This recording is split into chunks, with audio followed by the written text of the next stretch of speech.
नमस्कार दोस्तों, omni channel में आपका स्वागत है। यार आज आप इस वीडियो में ओमनी चैनल के लिए बहुत ही महत्वपूर्ण ये सेंट्रल हिंदी ट्रेनिंग इंस्टीट्यूट जो तैयार किया गया दिसंबर किट। जी हाँ, दिसंबर वाला किट है और इस किट को देख के बहुत ही मजा आने वाला है क्योंकि इसमें भी बहुत सारे कन्वर्सेशन है, ओरल प्रैक्टिसेस है और जो कह सकते हैं बोध प्रश्न भी है। तो चलिए शुरू करते हैं।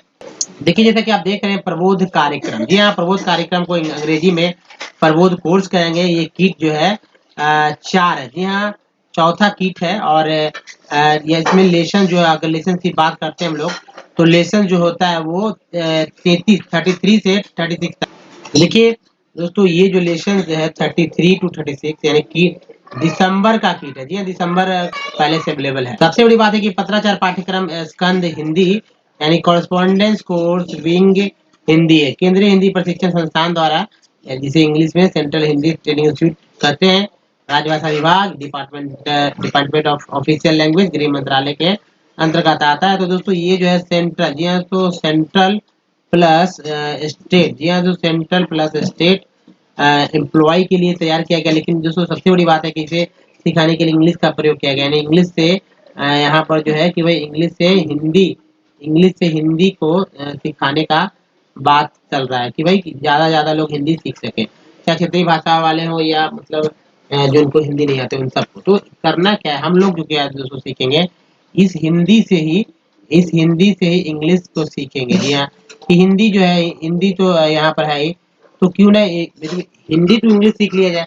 तो यहाँ पर जब निकल के आ रहा है दोस्तों कि अगर आप हिंदी सीख रहे हैं तो हिंदी तो सीखेंगे ही, साथ ही आप इसे स्पोकन वाले जो है आपके लिए बहुत ही काम करेगा, यानी कि how to speak in English.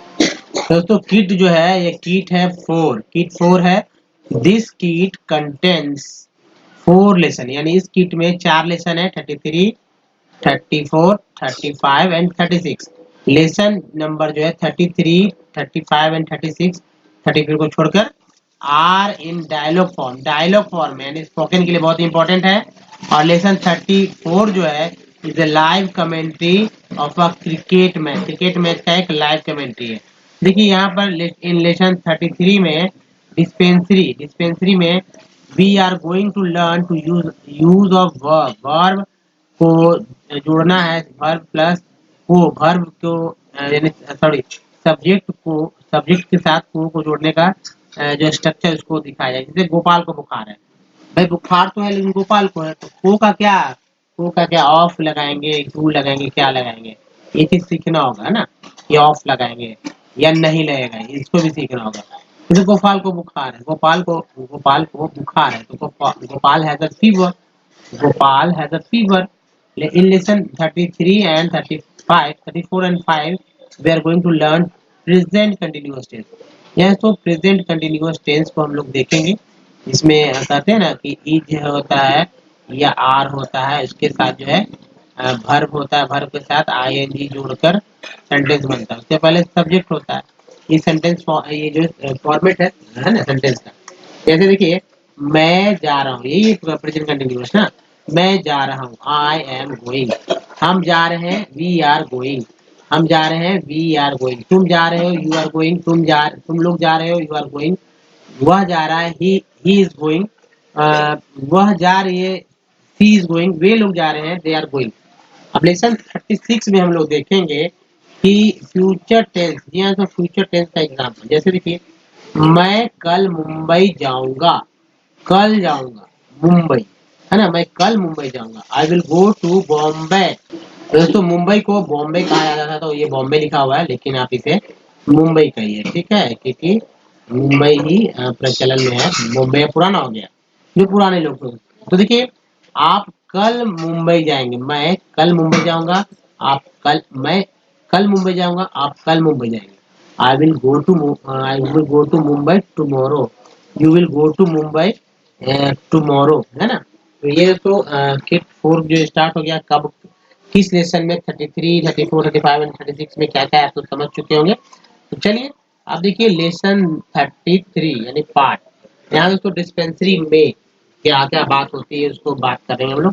Part या लेसन 33 यानी देखिए लेसन नंबर 33, इसमें डिस्पेंसरी में is the conversations between doctor और पेशेंट। एक डॉक्टर है, दूसरा पेशेंट है, इनके बीच जो बातचीत होती है डिस्पेंसरी के अंदर, उसका जो है चर्चा यहाँ पर होगा। In this lessons we are going to learn certain sentence structure in which subject is followed by को भी देखेंगे, यानी केस एंडिंग जो होता है को वाला। In these structures the verb agree with the subject, the verb agrees with the object and gender, object in gender and number। Gender समझ रहे हैं ना बच्चा, जेंडर लिंग की बात हो रहा है, यानी कि कौन सा लिंग है, पुरुष है या स्त्री है, और नंबर मीन्स कौन सा है, सिंगुलर है या प्लूरल है। अब देखिए if there is a no object, अगर कोई ऑब्जेक्ट नहीं रहेगा इन दिस सेंटेंस वाक्य में, तो the verb will be always masculine singular. जब वर्ब रहेगा ही नहीं, जब ऑब्जेक्ट रहेगा ही नहीं, तो जो वर्ब है वो हमेशा जो है पुरुषवाचक, एक वचन का पुरुषवाचक होगा। ठीक है, यानी एक वचन पुरुषवाचक होगा। सब्जेक्ट प्लस को कंस्ट्रक्शंस, तो देखें देखिए कैसे सब्जेक्ट के साथ अगर को आ जाता है संरचना, तो कैसे होगा। जैसे शीला को बुखार है, शीला को बुखार है, तो हम लोग आपने मैंने बताया था, आपने देखा भी था, शीला शीला देखिए Sheela has a fever, Sheela has a fever, ये हो गया।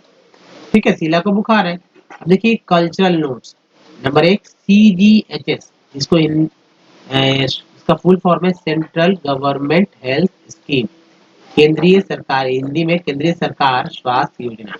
Under this CGHS the central government employees are given a facility to get treatment from the government hospital. A certain amount of money is deducted per month from the salary of employee for this facility। समझ रहे हैं ना कि CGS जो है उसे केंद्रीय कर्मचारियों के लिए जो है स्वास्थ्य सुविधाओं को, मतलब स्वास्थ्य सुविधा के लिए तैयार किया गया, और उसे जो कर्मचारी तो उनसे हर एक महीने कुछ जो है फिक्स जो है अमाउंट उनको सैलरी से काट ली जाती है, ये सुविधा देने के लिए। तो बेनिफिट्स मिल रहे हैं लोगों को, और हॉस्पिटल सभी जगह चलते भी हैं CGS। तो चलिए आयुर्वेदिक भी होते हैं इसके, और जो है एलोपैथी वाले भी होते हैं। तो चलिए दोस्तों, ये एक तो इन्फॉर्मेशन था, कल्चरल नोट्स था। इसके बाद जो हम लोग बात करेंगे नंबर 2 दोस्तों, पर्ची को प्रिस्क्रिप्शन बोलते हैं, प्रिस्क्रिप्शन स्लिप। पर्ची को प्रिस्क्रिप्शन प्रिस्क्रिप्शन स्लिप बोलते हैं। Doctors generally refer a patient to some government hospitals in their prescription, यानी कहा जा रहा है कि भाई जो डॉक्टर जो है आमतौर पर जो है पेशेंट को रेफर करते हैं दूसरे, मतलब कि जो कुछ सरकारी अस्पताल होते हैं वहाँ पर उनके प्रिस्क्रिप्शन के थ्रू उनको रेफर करते हैं। अब देखिए ये तो कल्चरल नोट्स था। आप देखिए ग्रामेटिकल नोट्स क्या है, ABC, note the uses of say to denote span of time। एक नंबर 2 नंबर, इसे कल से बुखार है। अब भाई ऐसे तो बोलते हैं, इसे कल से बुखार है, कैसे बोलेंगे, इसे कल से बुखार है, इसे कल से बुखार है कैसे बोलेंगे। he had he had he has a fever since yesterday, इसे कल से बुखार है, since yesterday, इसे कल से बुखार है। ही हैज अ, ही अगर लड़की रहती तो सी हम लोग बोलते हैं। ठीक है, ये डिपेंड करता है कि भाई इससे जो बोल रहे हैं वो कौन है, लड़का है लड़की है। तो she has a fever since yesterday, मैंने 2 दिन से कुछ नहीं खाया है, ऐसे ही बोलते हैं हम लोग ना, मैंने 2 दिन से कुछ नहीं, मैंने 1 दिन से कुछ नहीं खाया है, मैंने दिन भर कुछ नहीं खाया, ऐसे ही बोलते हैं। मैंने सुबह से कुछ नहीं खाया, ऐसे ही बोलते हैं। तो I have not eaten anything for 2 days, I have not eaten anything for 2 days, मैंने 2 दिन से कुछ नहीं खाया है। I have not eaten anything for 2 days, I have not eaten anything for 2 days। ठीक है, मैंने 2 दिन से कुछ नहीं खाया। फिर से देखिए, इसे कल से बुखार है ना, he या she has a fever since yesterday, मैंने 2 दिन से कुछ नहीं खाया है। I have not eaten anything for 2 days। अब देखिए note of uses of say in this sentences due to, because of, etc। जैसे कर से के लिए ड्यू टू भी रखेंगे, बिकॉज भी रखेंगे। जैसे देखिए एक नंबर में धूप से पत्ते सूख गए हैं, तो भाई अब यहाँ पर क्या देंगे, ड्यू टू देंगे, भाई कारण बता रहा है। ड्यू टू सन, धूप से, द लिप्स भी बोल सकते, लिप्स भी बोल सकते, दोनों तो बोल सकते। The lips have dried, dried मतलब सूख गया, ड्राई मीन्स सूखा होता है ना, तो इसी से बना है dried. The lips have dried due to sun, due to sun, वह हैजे से मरा। बाबा इस तरह से बात है। लड़का कुत्ते से डरता है, लड़का कुत्ते से डरता है। तो जैसे कि वह धूप से पत्ते सूख गए हैं, the lips have dried due to sun, वह जैसे मरा है, तो ये मरा है। लड़का कुत्ते से डरता है। तो देखिए लड़का कुत्ते से डरता है, the boy is afraid, the boy is afraid of dog. थोड़ा सा टेढ़ा था इसलिए इसको ऑफ लिखना, देखिए तो ऑफ से यहाँ पर ले आ गया ना, बिकॉज भी हो गया, ऑफ भी हो गया। द डाई यानी से के लिए, अब देखिए से के लिए क्या क्या आ गया, इसको याद रखिए। से के लिए भाई आया सिंस भी आया, ठीक है, सिंस आया, फिर आ गया ड्यू टू आ गया, ठीक है। फिर ड्यू टू के बाद बिकॉज ऑफ आ गया, बिकॉज ऑफ आ गया। उसके बाद बिकॉज ऑफ के बाद ऑफ आ गया, ऑफ भी आ गया अलग से, सिंगल ऑफ। तो ये सब ध्यान में रखना चाहिए के लिए। तो देखिए वह हैजे से हमारा ही देखिए वह हैजे से हमारा ही डेड ऑफ कॉलेरा, हैजा means cholera, he dead of cholera. लड़का कुत्ते से डरता है, लड़का कुत्ते से डरता है, the boy is afraid of dog. आप देखिए सब्जेक्ट प्लस को कंस्ट्रक्शन, ये सब्जेक्ट के साथ जब कोर है तब कैसे हम लोग यूज करेंगे। जैसे मैंने बताया था ना कि भाई बीमार, वो बीमार, गोपाल बीमार है, गोपाल बीमार है तो कोई बात नहीं, जैसे गोपाल को खांसी है, माँ को परेशानी, माँ परेशान है, माँ को परेशानी है, माँ परेशान है, माँ को परेशानी है। तो गोपाल बीमार है, तो Gopal is ill, Gopal is ill, Gopal बीमार है, Gopal is sick, Gopal is sick. अगर बोलते हैं गोपाल को खांसी है तो Gopal has in cough, Gopal has a cough, Gopal has cough. फिर देखिए माँ परेशान है, माँ परेशान है तो mother is worried, mother is worried, माँ परेशान है, मदर इज वरी नहीं, ठीक है, वरी नहीं, मदर इज वरिड, माँ परेशान हो गई है ना, वही है। माँ को परेशानी है, तो माँ को अगर परेशानी है तो माँ हैज अ वरी, माँ हैज अ वरी, ठीक है, माँ हैज अ वरी। तो देखिए एक चीज को समझिए यहाँ पर कि थोड़ा सा आपको देखिए ये सेंटेंस भी बेस्ट है, ठीक है, और ये भी सेंटेंस ठीक है। अगर हम लोग थोड़ा सा मतलब सोचते हैं कि भाई परेशानी, तो आप उल्टा भी कर सकते हैं, माँ has mother, sorry mother has word भी कर सकते हैं, ठीक है। तो सेंटेंस का जो हिंदी का सेंटेंस भाव है वो बदल जाएगा, ठीक है, क्योंकि थर्ड पर्सन हैज के साथ जो है भी थ्री लगता है। तो अब ये जैसे कफ, कफ भी कुछ नहीं है, कफ क्या है, खांसी है, कुछ नहीं है, तो वरी क्या है, परेशानी है, एक्शन वर्ड नहीं है सारे। तो ये चीज को समझ लेना है। नेक्स्ट क्वेश्चन नंबर डी में, the pronounce have the following dative forms.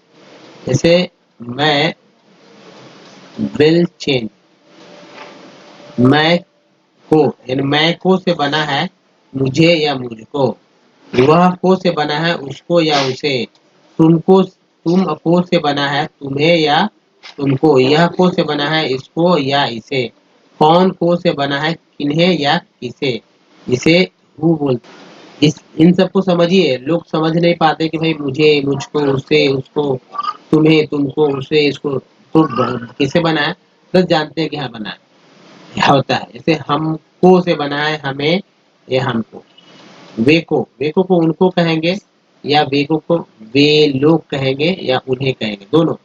आपको को आपको कहेंगे, ये को का इन्हें या इनको कहेंगे, ठीक है। एक बार देख लीजिए अच्छी तरह से, कोई समस्या नहीं हो रहना चाहिए। कोई प्रश्न है तो जरूर आप पूछें हमसे। नेक्स्ट है तो डी, ठीक है, डी देखिए, डी है नोट दैट, बेटा को वो बोलेंगे बेटे को, बेटा को वो बोलेंगे बेटे को, बेटा को बोलेंगे बेटा का बोलेंगे बेटे का। जब जुटेगा तो ऐसे ही समझना है, जैसे बेटा का बोलना है, बेटा का बोलना है तो बेटे का बोलना है, बेटा को बोलना है तब बेटे को बोलना है। यानी जोड़ेंगे तो बेटा बेटे बन जाएंगे। ओनली आ ending the masculine noun change before of का को नोट्स अदर इसको इज यूज फॉर डिनोटिंग। क्या कहा जा रहा है, केवल आ से खत्म होने वाला जो पुरुषवाचक संज्ञा है ना, उसको बदल देते हैं का और को के पहले। हाँ, और बदल जाता है। तब बेटा से टा से ए रहता है, बेटे, बेटा से बेटे रहता है। अब इसको देखिए, a person who does something involuntarily such as like, dislike, remember, be injured, be offend, suffer, feel, enjoy, receive, happen, to have, to meet, to know, to see, to do something under compulsions, requirement, necessity, obligations, कितने सारे। यहाँ तो एक व्यक्ति जो है कुछ इनवॉलेंटरीली करता है, जैसे कि ये सब जो करता है उसमें ये देखिए यहाँ से जो कॉमास है मतलब ब्रैकेट के अंदर यहाँ तक जो ऑफेंड है, जो मतलब कि कुछ वर्ड्स हैं समझ सकते हैं, जैसे कि यहाँ पर पसंद, पसंद, नापसंद, याद, है ना, घायल होना, विरोध करना, सफर करना, सफर मीन्स की गुजरना, आनंद करना, महसूस करना, प्राप्त करना, घटित होना, मिलना, जानना, जानना, देखना, कुछ करना जरूरत के हिसाब से या आवश्यकता के हिसाब से या विरोध के हिसाब से। अब देखिए वर्बल एग्रीमेंट क्या है, इसको समझने का प्रयास करते हैं और जाहिर सी सेंटेंसेस पे फोकस ही हम लोग का सबसे इम्पोर्टेंट चीज होता है। अब यहाँ पर हम लोग सीखेंगे, चलिए यहाँ तक देखते हैं वर्ब एग्रीमेंट। वर्बल एग्रीमेंट क्या है? So the verb in these sentences patterns agree in number and gender. Number and gender with the object. Object verb is not followed by a postposition case ending विभक्ति। जैसे रामलाल को खांसी आती है, वो तो है ना, रामलाल को खांसी आती, शीला को बुखार आता है। और आता का क्या मतलब है? ठीक है, आता का मतलब है, देखिए एक्सप्रेशंस ऑफ फिजिकल एक्सपीरियंसेस। जैसे मेहता को बुखार है, मेहता को खांसी है, मेहता को तकलीफ है, मेहता को आराम है, मेहता को जुकाम है, मेहता को दर्द है, मेहता को भैंस का जुकाम है। या फिर ऐसे बोल सकते हैं, मेरे भाई को बुखार है, मेरे भाई को खांसी है, तकलीफ है, आराम है, जुकाम है, दर्द है, जुकाम है। एक ही बार रिपीट हो गया, मेरी माँ को बुखार, खांसी, तकलीफ, आराम, जुकाम, दर्द है, जुकाम। हमें बुखार है, हमें खांसी है, हमें तकलीफ है, हमें आराम है, हमें जुकाम है, हमें दर्द है, हमें, है ना। लड़कियों को बुखार है, खांसी है, तकलीफ है, आराम है, जुकाम है, दर्द है, जुकाम है। उनको उनको बुखार है, खांसी है, तकलीफ है, आराम है, जुकाम है, दर्द है, जुकाम है। उनको क्या, उसे बुखार है, खांसी है, तकलीफ है, आराम है, जुकाम है, दर्द है, जुकाम। तो भाई जैसे मान लीजिए एक सेंटेंस में बताता हूँ आपको तो समझ ही आ गया होगा। मेहता, क्या बोलेंगे, मेहता है फीवर, ठीक है, मेहता है फीवर, मेहता है कफ, ठीक है, मेहता है कफ, मेहता है प्रॉब्लम, मेहता है प्रॉब्लम, मेहता है आराम है, मतलब कि रेस्ट, मेहता है टेक रेस्ट, टेकन रेस्ट, है ना, नहीं टेक मेहता है रेस्ट, टेकन रेस्ट नहीं बोलेंगे। फिर देखिए Mehta has sneezing, sneezing, sneezing, ठीक है, Mehta has pain, Mehta has वही फिर से स्नीजिंग। तो ये है, अब सबके लिए आप इस तरह से जो है बना सकते हैं, अगर आपको समझ में आ रहा है कि भाई किस तरह से बोलना है, तो ये बहुत ही इंपॉर्टेंट है। अब चलिए यहाँ पर इसको भी देख लेते, 2 और 3 को देख लेते हैं। जैसे शीला को बुखार है, ये मस्कुलीन है, शीला को बुखार आती है, सॉरी शीला को बुखार आता है, शीला को बुखार आती है, शीला को खांसी आती है, शीला को चक्कर आते हैं, शीला को छींक आती है, शीला को छींक आता है। देखिए जहाँ पर मस्कुलीन होगा वहाँ पर मस्कुलीन होगा वहाँ पर आता है, जहाँ पर फेमिनीन होगा वहाँ पर आती है। ठीक है, तो ये देख शीला को बुखार बुखार आता है। ठीक है, शीला को बुखार आता है, शीला को खांसी आती है, शीला को चक्कर आते हैं। ठीक है, शीला को छींक शीला को छींक आती है, शीला को उल्टी आती है। देखिए ये सब समझना होगा कि भाई कहाँ पर आता है, कहाँ पर आती है, सेंटेंस हम लोग को बोलना है। कहाँ पर पुल्लिंग बोलना है, कहाँ पर स्त्रीलिंग बोलना है, इसको समझ लेना है। ठीक है, तो शीला को बुखार क्या आता है, पुल्लिंग है, बुखार क्या है, ये पुल्लिंग शब्द है, पुल्लिंग शब्द है।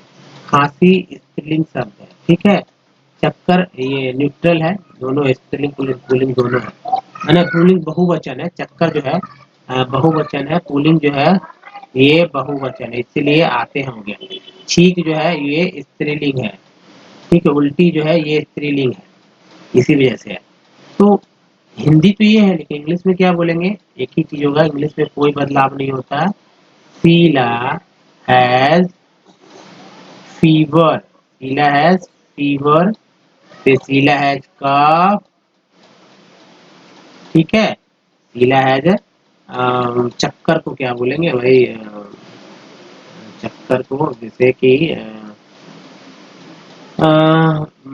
शीला हैज कह सकते हैं, शीला हैज चलिए चक्कर को तो समझ में नहीं आ रहा, शीला हैज छींक है ना, कफ नहीं, कफ छींक को स्नीजिंग बोलेंगे। ठीक है ना, शीला हैज उल्टी, तो कफ इसे बोलते vomit, Sheela has vomit, Sheela has vomit.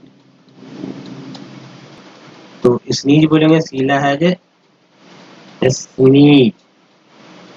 ठीक है, Sheela has sneeze vomit, Sheela has vomit हो गया। फिर देखिए यहाँ पर चक्कर को बोलेंगे, याद देखिए चक्कर को डिजीनेस, डिजीनेस चक्कर को बोलेंगे डिजीनेस, यहाँ लिख देते हैं double dizziness, dizziness. Sheela has fever, Sheela has cough, Sheela has dizziness, Sheela has sneeze, Sheela has vomit. क्या आपको प्यास लगती है, do you like, do you feel thirsty, do you feel thirsty, क्या आपको प्यास लगती है, क्या आपको भूख लगती है, do you feel hungry, do you feel hungry, है ना। दोस्तों इस वीडियो में तक, और अगला वीडियो बहुत ही इंपॉर्टेंट होने वाला, क्योंकि यही वीडियो बहुत ही इंपॉर्टेंट था, बहुत सारे वर्ड्स शब्दों को हमने सीखा, और क्योंकि आपके साथ साथ मैं भी सीखता हूँ, और बहुत सारे सेंटेंसेस को किस तरह से बोल सकते हैं वो भी देखा, वो वाले फिर से क्या क्या सेंटेंस बनेंगे सब पर। ठीक है, तो दोस्तों नए चैनल को सब्सक्राइब करके बेल आइकन को हिट कीजिएगा, वीडियो को लाइक एंड शेयर जरूर कीजिएगा। धन्यवाद।